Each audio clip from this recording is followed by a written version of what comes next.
ఇది కొద్దిగా తక్కువ ఉండొచ్చు నాకు తెలిసి. మా రాయలసీమలో ఏంటంటే గన్ లైసెన్స్ ఉన్నదంటే ఇది పెద్ద మొగోడని, అంటే అది వాడికి నిజంగా ప్రాణహాని ఉండదా? ఏదయా స్వామి, వార్డు మెంబర్ కూడా గన్ లైసెన్స్ ఇష్యూ చేసినటువంటి చరిత్ర మా జగనన్న అధికారంలో ఉన్నప్పుడు జరిగింది.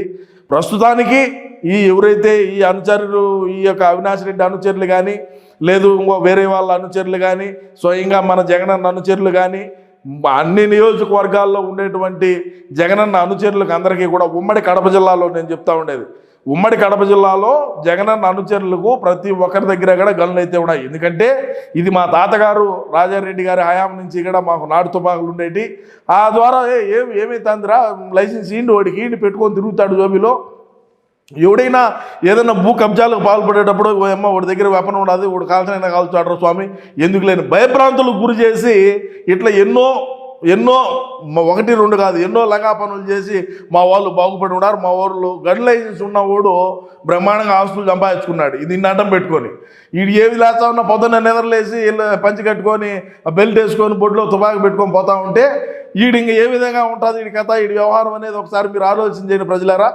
సో నేనేం చెప్తాను అంటే కోయా ప్రవీణ్ గారికి నేను కూడా తీసుకుందాం అనుకున్నా. మనన్న అధికారంలో ఉన్నప్పుడు నాకు కూడా ఒక తుపాకీ పిన్నాను, నేను కూడా బొడ్లో పెట్టుకొని తిరుగుతాను, మన పార్టీ వాళ్ళందరూ తిరుగుతున్నారు కదా అని చెప్పి. సో ఏం చేద్దాం, ఆ పరిస్థితులు లేవు. గతంలో ఎప్పుడో మా పెద్దవాళ్ళు చెప్తా ఉండేవాళ్ళు, ఉమేష్ చంద్ర గారు ఉన్నప్పుడు ఇదే విధంగానే అన్నీ ఏరినాడంట. అది ఉండే గన్ లైసెన్సులు ఉండే వాళ్ళందరినీ కూడా ఏరి లోపల దొబ్బి ఏ ఒక్కడికి గన్ లైసెన్స్ లేకుండా చేసి ఈ రౌడీ షీటర్లకు ఈ యొక్క నేను చెప్పేటువంటి కార్యకలాపాలు చేసేటువంటి ఈ వ్యక్తులు ఎవరైతే ఉన్నారో వాళ్ళకందరికీ కూడా గన్ లైసెన్సులు రద్దు చేసి కూర్చోబెట్టినటువంటి సంఘటనలు ఆ రోజు చూసినాం.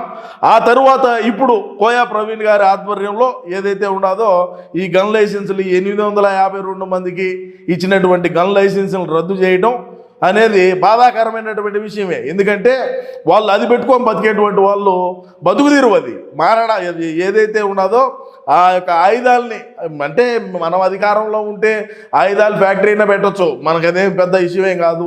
ఇప్పుడు మనం అధికారంలో లేము, 11 స్థానాలకు పడిపోయినాం, తుపాకి ఒకటి జోబిలో ఉంటే ఏమైనా చేయొచ్చు అనుకున్నాం. సరే నేను ఏది ఏమైనప్పటికీ కూడా నేను కూడా గన్ లైసెన్స్కు అప్లై చేద్దాం అనుకుంటున్నా.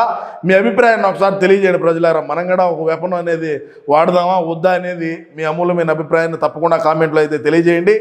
సో ఇటువంటి పరిణామాలు గతంలో చూసినాం, మళ్ళీ ఇప్పుడు ప్రస్తుతం ఉండేటువంటి డిఐజీ కోయా ప్రవీణ్ గారి ఆధ్వర్యంలో మంచిదే, నేనేం చెడ్డ అనడంలే. ఎందుకంటే నిజంగా ప్రాణహాని ఉండేటువంటి వ్యక్తులకైతే గన్ లైసెన్స్ ఉండాలా, కానీ ఈ ఎర్రచందనం అక్రమ రవాణా